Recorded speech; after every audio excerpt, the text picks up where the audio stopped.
Good morning जवान लोग।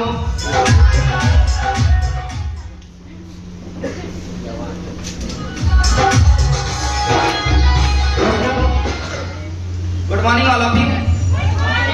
मेरी आवाज आ रही है ना? कितने जवान बैठे हैं?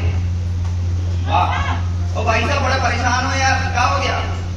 मिल जाएगी, टेंशन मत लो। तो कहते हैं कि उदास होने के लिए पूरी उम्र पड़ी है। यस।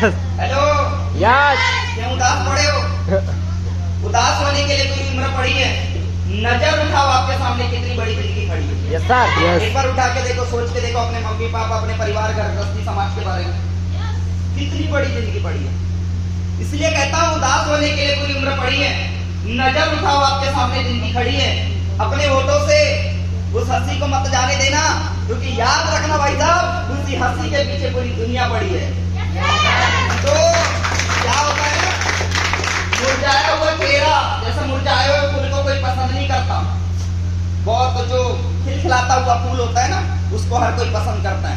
अभी मुझे पता है बुके में से पूरे फूल गायब हो जाएंगे लास्ट में से मिला, क्योंकि वो फूल है ना, वो अगर वो जब मुरझा जाएंगे ना तो उसको कोई पसंद नहीं करेगा। जिस दिन आपके चेहरे में 12 बज गए, जिस दिन आपका चेहरा मुरझा गया, उस दिन आपको भी कोई पसंद नहीं करेगा। और मैं आपको बोलना चाहता हूँ, इंसान का चेहरा दो टाइप में मुरझाता है। या तो फिर उसका तलाक हो गया हो, या तो फिर उसके परिवार में कोई नहीं पड़ गया हो। क्या ऐसा कुछ है? नहीं है पक्का। तो कहते हैं मीठे हर बाजी तो मशहूर हो गए, आप सब लोगों के साथ रह के मेरे सारे आंसू दूर हो गए। अरे दोस्त, ये तो आपकी प्यार की बदौलत थी जो हम कांच से कोहिनूर हो गए, कांच से कोहिनूर हो गए। तो क्या हम कांच से कोहिनूर बनने के लिए तैयार हैं? हम यस सर। दोस्तों, इरफान टापी नाम इसी खिलाफ by qualification as a civil engineer और from SPCT from Balaghat, Varanasi का college, Sardar Patel college of institute technology, जहां पर 2012 में मैंने इंजीनियरिंग कंप्लीट किया, 2012 में एंट्री किया और 2016 में मैं इंजीनियरिंग करके वहां से बाहर निकला। और 10th 11th 12th की जो पढ़ाई हुई वो आपके विवेक ज्योति, कितने लोग जानते हैं विवेक ज्योति स्कूल? जानते हैं? बस उसी विवेक ज्योति स्कूल से पढ़ाई हुई। 10th 11th 12th सरदार पटेल कॉलेज में 2012 में इंटर किए। 2 साल हम इधर बालाघाट गायपुरी में पढ़ाई किए और बाकी के 2 साल हमको वाराणसी में शिफ्ट कर दिया गया, डोंगरिया। और 2016 में हम वहां से जैसे पास हुए। जब 2 साल थे, जब मेरे इंजीनियरिंग कर रहे थे, उस टाइम मेरे दिमाग में ख्याल आया कि बड़ा भाई कंप्यूटर साइंस इंजीनियर बनने जा रहा है, मैं सिविल इंजीनियर बनने जा रहा हूँ, छोटा भाई मैकेनिकल इंजीनियर बनने जा रहा है। तो क्यों ना एक बात ऐसा देखा जाए, शायद आप लोग भी थोड़ा सा ये सोचना, इस मुद्दे पे शायद मेरी किसी से डिस्कशन भी हुआ होगा, किसी से वर्तमान जब मिला होगा। एक बात ये सोच के देखना कि अगर आप भी BA, BSc, IT, polytechnic, engineering कुछ भी कर रहे होंगे, हेलो यस सर, एक थोड़ा सा फोकस ये करके देखना, जिन जो पास हो गए हैं वो लोग कर क्या रहे हैं। सही बात है। सबसे बड़ी बात की कर क्या रहे हैं। अगर आप बीए कर रहे हो तो आपके सीनियर में भी तो 2-3 साल पहले कोई पास हुआ है बीए करके, तो वो आज कर क्या रहा है? और वो जो कर रहा है, क्या उसके उस काम को करने के लिए बीए करना जरूरी था? तो फिर उसने बीए किया क्या? पॉइंट है सर। अगर वो आईटीआई करने के बाद भी खाली पीली घूम रहा है, तो क्या उस खाली पीली घूमने के लिए आईटीआई करना जरूरी था? तो कहते हैं कि बर्बाद होने के लिए सिर्फ मोहब्बत करना जरूरी नहीं है, BA, BSc, ITI, polytechnic, engineering कर सकते हो।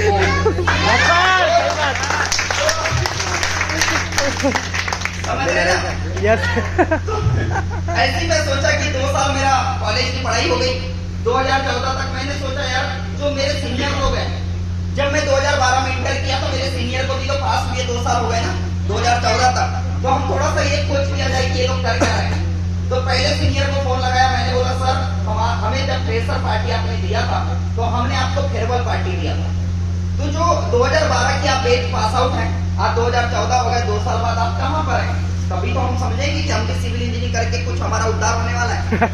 उद्धार। Yes sir. अरे मुस्कुरा लिया करो। तो दोस्त, मैंने उनको फोन लगाया तो पहला वाला बंदा बोलता है कि मैं किराना दुकान की फ्रेंचाइजीज खोल के बैठा हूँ। तो मैंने बोला सर, क्या किराना दुकान की फ्रेंचाइजीज खोलने के लिए इंजीनियरिंग करना जरूरी था? दूसरे वाले को मैंने बोला तो बोलता मेरा डोला सोला बहुत अच्छा था, बॉडी पर्सनालिटी, तो मैं श्रीराम फाइनेंस में काम करता हूँ, 12,000 जमा नहीं कर पाते तो उन लोगों का ट्रैक्टर और गाड़ी वापस खींचने का काम करता हूँ। तो मैंने बोला कि इसके लिए इंजीनियरिंग करना जरूरी था।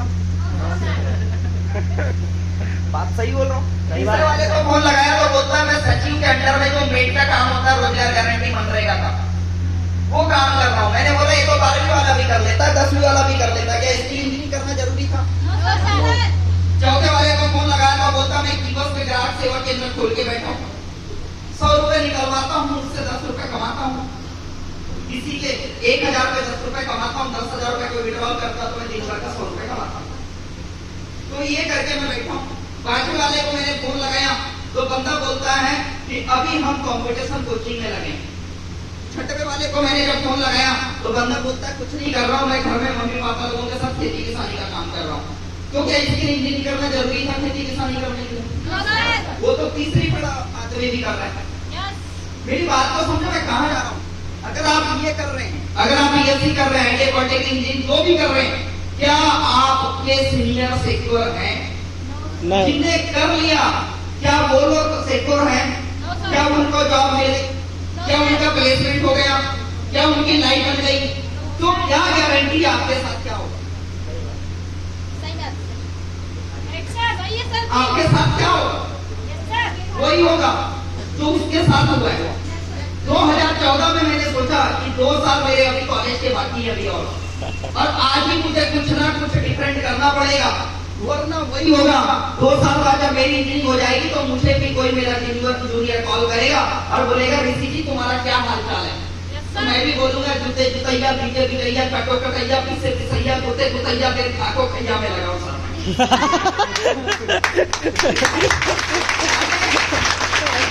अब ये मेरी जिंदगी चल रही होगी और मैंने बोला कि भाई साहब ये रिप्लाई नहीं देना है मुझे, कुछ डिफरेंट करना है, क्योंकि हम लोगों का सपना ना कुछ अलग है।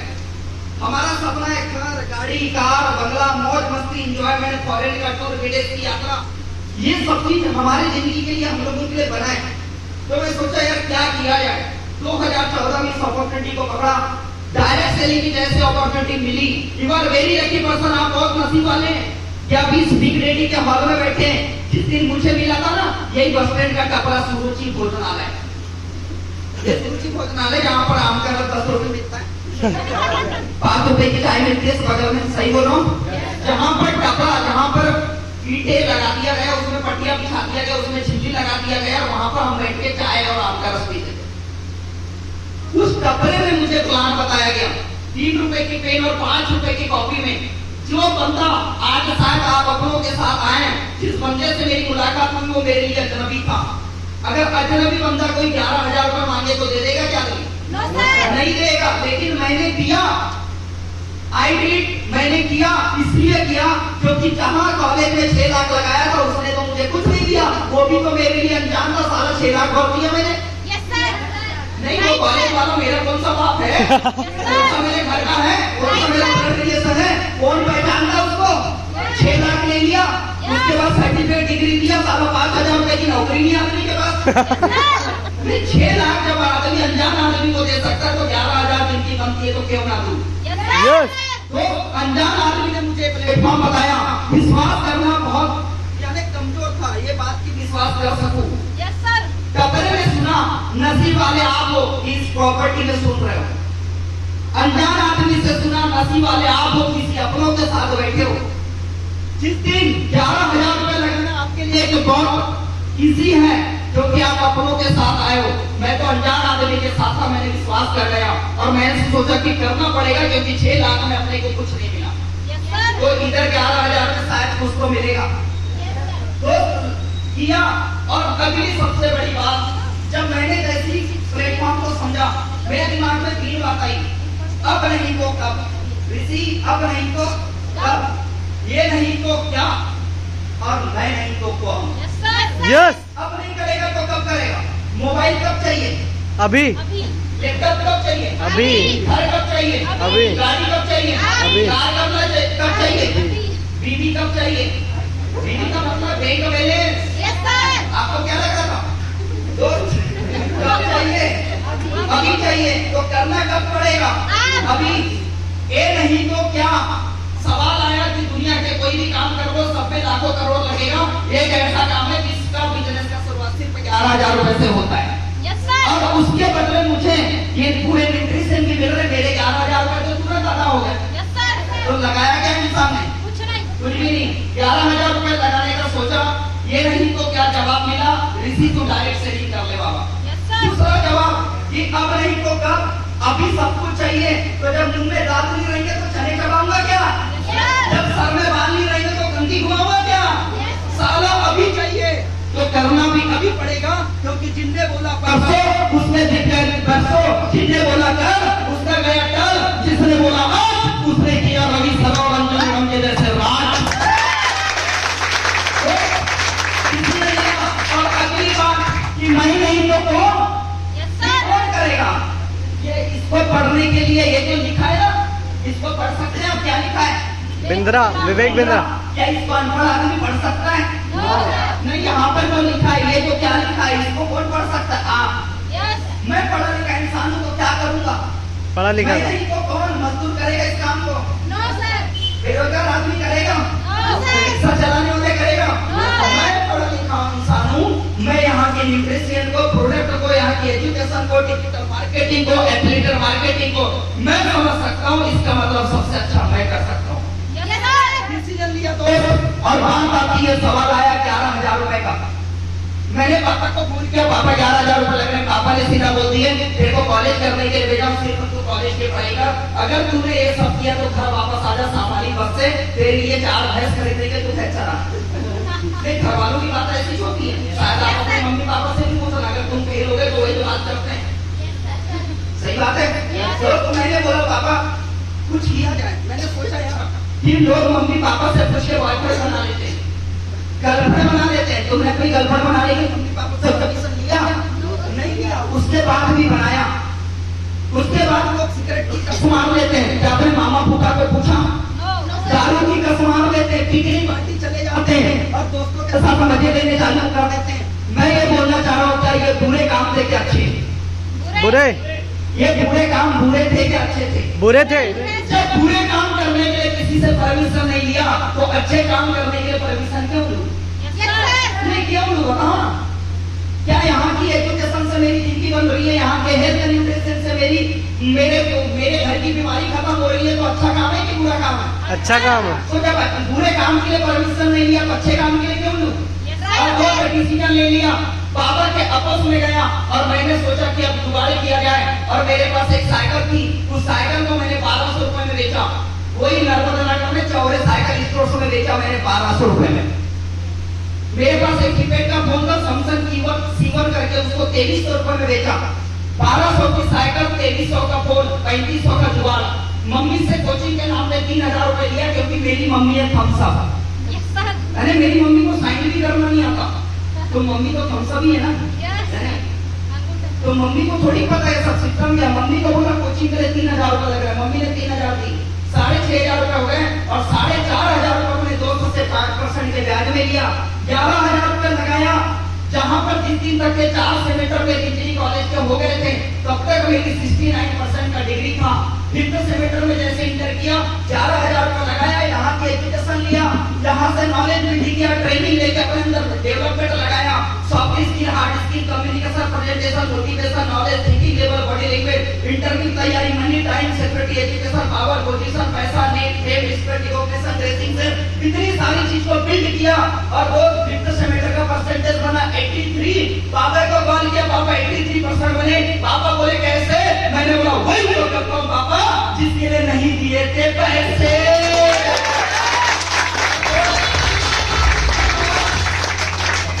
काम में शुरुआत कर लिया, 11,000 लगाया। जहाँ पर 1200 की साइकिल बेचे थे, 7 टू-व्हीलर पिछले 9 साल में खरीद चुके हैं। जहाँ पर 2300 रुपए का कीपैड फोन से बेचा था जुगाड़ करने के लिए। ये चीज फोन से रिकॉर्डिंग हो रही है, 1+9 44,000 का फोन है। हेलो, 11,000 लगाने के बाद क्या मिला बता दे रहा हूँ। दोस्त कभी 100 रुपए की वॉच पहन के हम चला करते थे, ये 5,000 रुपए की घड़ी है। 3 रुपए के पेन पे प्लान सुने थे, ये 450 रुपए की पार्कर कंपनी की पेन है। अगर गलत बोलता होगा तो आप अपने हाउस में जैन पेन कॉर्नर में चले जाना और बोलना पार्कर कंपनी की शुरुआत कहाँ से होती है। समझ में आई बात? 20 रुपए के मोजा पहना करते थे, 179 80 रुपए के मोजे पहनते हैं, जहाँ पर 200 रुपए का सेल लगता था जूते का, तो सबसे पहले अपन जाते थे, क्योंकि सबसे भिखारी अपन थे, क्योंकि उनका नहीं तो गाड़ी का पेट्रोल तक के जुगाड़ नहीं होता था। और तो ऐसे करते हुए काम करने का डिसीजन लिया, और जिस दिन ये सोचता था कि यार अपनी खुद की कार भी होना चाहिए, तो अपनी कार भी है, घर भी है। इसी बालाघाट में जहाँ मोती नगर में सबसे पहले सुरभि नगर झुग्गी झोपड़ी में किराया से रहने गया था। झुग्गी झोपड़ी में, झुग्गी झोपड़ी जानते हो, वो तालाब के नीचे वाला एरिया, वहाँ पे किराया में रहा 3 साल। उसके बाद केवी हॉस्पिटल के पीछे 3 साल रहा। उसके बाद थोड़ा सा नर्मदा नगर में मोती नगर चौक में, वहाँ पर उसके पास 3 साल किराया से रहा, 4 साल किराया से रहा। 2009 से लेकर 2020 तक के किराया से रहे। 2020 में फिर इसी बालाघाट में जहाँ किराया से रहते थे वहाँ पर घर बना लिए। कहने का मतलब मैं ये समझाना चाह रहा हूँ कि लाइन सुरुचि भोजनालय से चालू हुई थी, कपड़े से 3 रुपए की पेन और 5 रुपए की कॉपी से। इवन मेरी लकी पर्सन संध्या मैडम ने आपको प्रेजेंटेशन किया, एक बार उनके लिए शानदार ताली कि आपके जो चिकित्सक हैं में और रवि सर, इनको बहुत गौर से सुनना। दोस्त कहते हैं कि अगर किसी पत्थर को अगर कोई तराशने के बाद उसकी वैल्यू बदल जाती है। ये रोड में गिरा हुआ एक पत्थर था, लेकिन जब उसको तराशता तो वो एक किसी शेप में बदल जाता है, और उसको भी टेबल में रखते हैं अपने डॉक्यूमेंट्स को उसके ऊपर रखने के लिए, ताकि भूल ना जाए। वो लाखों के डॉक्यूमेंट्स को कौन बचाता है? वो 20-30 रुपए का एक पत्थर। लेकिन जब तक वो सेफ में नहीं डला था तो तब तक लोग उसको लात मारते थे, लेकिन जब तक वो सेफ में डला उसको टेबल में भी रखकर उसकी पूजा करने लगता है। वो एक पत्थर है। जब वो पत्थर को तराशे नहीं तराशे थे तो ट्रक के नीचे जाता था, लेकिन जब एक पत्थर को तराशते जाते हैं तो वो कभी हनुमान और शंकर और कन्हैया जी भी बन जाते हैं। यस, आज वो एक नॉर्मल पत्थर के जैसा आप बैठे हैं। आज आप मंजू मैडम और रवि सर तराशने वाले, क्या आप या मोबाइल के लाइक नहीं या नहीं? Yes sir, yes. अपना दिमाग खोल के open your mind and do your heart, अपना दिमाग खोल के दिल से सुनना, क्योंकि ये वो शख्सियत है जिनकी वजह से अपन यहाँ तक बने हैं। और ये बाकी की जो चर्चा है, हम प्रोग्राम के बाद 1-to-1 में बैठेंगे। तुम मेरा नंबर लेके जाना, जिस गली में बोलोगे बालाघाट में उधर मिलेंगे, टेंशन नहीं लेना। लेकिन बालाघाट में ऐसी कोई गली नहीं, चाहे याद रखना साला अपनी चली नहीं, और ऐसा कोई मुद्दा नहीं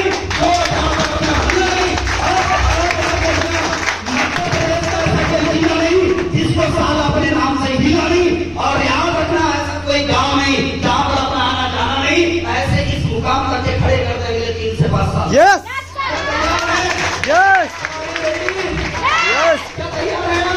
यस, सुनने के लिए तैयार है? एक बार अपने जगह में खड़े होकर बताएंगे कि आप पूरे जोश से भरे हुए हैं।